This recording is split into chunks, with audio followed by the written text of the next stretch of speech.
সরকার যত ভালো কাজ করবে ভেহিমেন্টলি সাপোর্ট দেবে। কিন্তু যদি অধিকার নিয়ে সরকার কোনো অন্য কিছু করেন, টানাটানি করেন, আমরা কিন্তু এটা ছেড়ে দেব না। আমাদের অবস্থান এই ক্ষেত্রে একদম স্পষ্ট। জনগণের পক্ষে কথা বলতে গিয়ে কোনো সিন্ডিকেটের কোনো হুমকির তোয়াক্কা করব না। পার্লামেন্ট যেহেতু আমাদেরকে এই সুযোগ দিল না, এখন আমরা জনগণের পার্লামেন্টে চলে যাব। এখানে নোটিশ দিলে কথা বলতে হলে তো অবশ্যই রেওয়াজ অনুযায়ী মাননীয় স্পিকারের পারমিশন লাগবে, কিন্তু জনগণের পার্লামেন্টে গেলে আর কোনো স্পিকারের পারমিশন লাগবে না। আমরা সেখানেই গেলাম এবং আমরা সিদ্ধান্ত নিলাম যে জনদাবি নিয়ে আমরা কাজ করতে থাকব। যেমন আমরা 91 সালের পরে কেয়ারটেকার সরকারের দাবি নিয়ে কাজ করেছি, আন্দোলন করেছি। আমরা আশা করি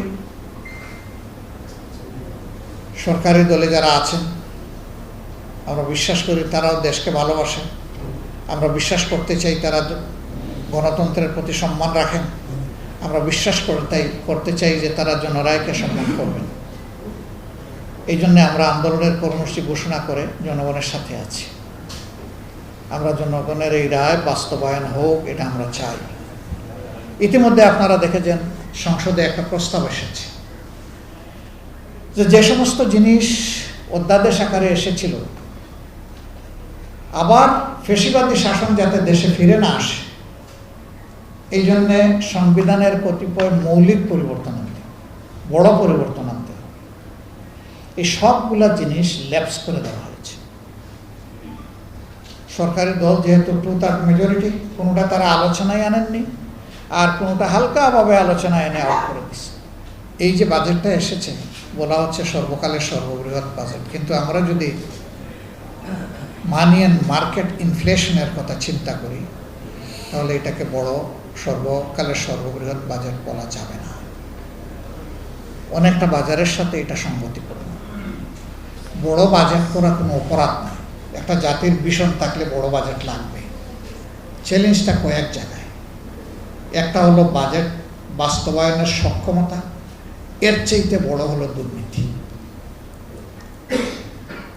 এই দুই জায়গায় যদি বড় সংস্কার আনা না যায়, বাজেট হবে কিন্তু বাজেটের প্রকৃত সুফল জনগণ পাবে না। এই বাজেট থেকেই তো 28 লক্ষ কোটি টাকা 15.5 বছরের বিদেশে চলে গেছে। যদি এই দুই জিনিসের সংস্কার না হয়, আবার যাবে। এই বাজেট বাস্তবায়নের সক্ষমতা শুধু এনবিআর এর না। এনবিআর তো হইল আমাদের কালেক্টর, কিন্তু এক্সিকিউশন তো এক্সিকিউটিভ ডিপার্টমেন্টের উপর। এর সাথে একদম প্রান্ত লেভেলে গ্রামের একজন ওয়ার্ড মেম্বার এবং কোনো প্রজেক্ট হয়ে থাকলে সেই প্রজেক্ট নিয়ে জড়িত। আমি এবারকার অভিজ্ঞতা বলি, একেবারে শেষের দিকে এসে আমরা শুনলাম যে সরকারি দলের সংসদ সদস্যদেরকে কিছু অ্যালোকেশন দেওয়া হচ্ছে, আমরা কিছু জানি না। এরপরে যখন আমাদের পক্ষ থেকে উদ্যোগী হয়ে আমরা জানতে গেলাম, তখন সত্যতা খুঁজে পেলাম। তা আমরা এটাও বললাম যে ট্রেজারি কি শুধু সরকারি দলের লোকেরাই ট্যাক্স দেয় নাকি সারা দেশবাসী দেয়? যদি সারা দেশবাসী দিয়ে থাকে, তাহলে বিরোধী দলের নির্বাচিত এমপিদের, এরা কি এই দেশের নাগরিক না? তাদের নাগরিক অধিকার তো কেউ হরণ করতে পারে না। আমরা পেলাম জাস্ট সাকরাতুল মউতের হালতে, ঈদের 4-5 দিন আগে তাড়াহুড়া করে এইটা দেন, ওইটা দেন, ওইটা দেন, এবং পরিমাণের দিক থেকে সরকারি দলের সমান না। আমরা সংসদে জানতে চাইলাম যে সরকারি দলকে কি দেওয়া হয়েছে, আমরা কি একটু জানতে পারি? তারা এটা জানাইলেন না। নিজের একে অন্যের দিকে তাকাইয়ে একটু মিষ্টি হাসি দিলেন। এই মিষ্টি হাসিতে বিরোধী দলের নির্বাচিত সংসদ সদস্যদের সংসদীয় এলাকার জনগণের এই হাসির সাথে অধিকার কিন্তু মিলাই গেল। অথচ বৈষম্যের বিরুদ্ধে ছিল 24-এর গণ-অভ্যুত্থান। সে বৈষম্য কেন হবে? আমরা আশা করতে চাই ভবিষ্যতে আর কোনো বৈষম্য হবে না, এবং আমরা চেষ্টা করব আমাদের চোখ কান খোলা রাখার। সরকার যত ভালো কাজ করবে ভেহিমেন্টলি সাপোর্ট দেব।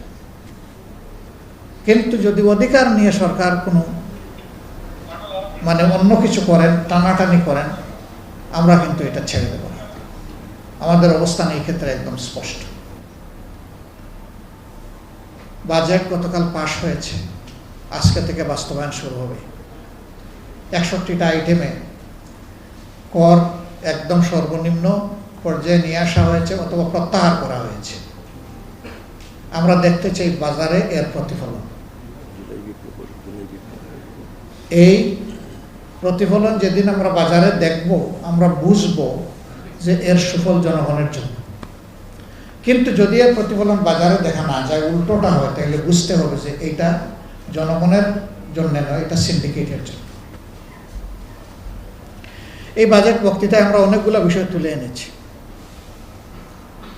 যে জুলাইয়ের কারণে আজকের এই সংসদ এবং সরকার, বিরোধী দল সবকিছু, সেই জুলাই সংক্রান্ত দুটি প্রতিষ্ঠান আছে, একটি জুলাই জাদুঘর আর একটা জুলাই ফাউন্ডেশন। এই দুইটার ব্যাপারে কিচ্ছু নেই।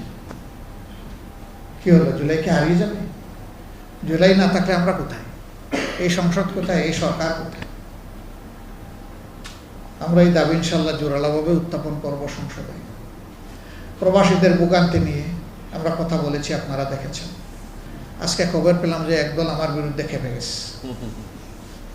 আমি কেন বললাম মালয়েশিয়া 85,000 টাকায় লোক পাঠাতে হবে, দালাল যারা তাদেরকে আইনের আওতায় আনতে হবে। আমি কি দালালের কোনো তালিকা দিয়েছি আপনাদের জানা মতো?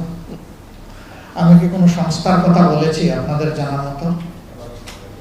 বলি নাই। তাইলে কিছু লোকের গায়ে এত কষ্ট লাগে কেন? তার মানে একজন বলল যে আপাতত তারা থামিয়েছে। আমি বললাম যে ওয়েলকাম করবো, তারা বলুক, তারপরে আমার কাছে কিছু খতিয়ান নম্বর, দাগ নম্বর আছে, ওগুলো সহ বলে দেব। জনগণের পক্ষে কথা বলতে গিয়ে কোনো সিন্ডিকেটের কোনো হুমকির তোয়াক্কা করবো না ইনশাআল্লাহ।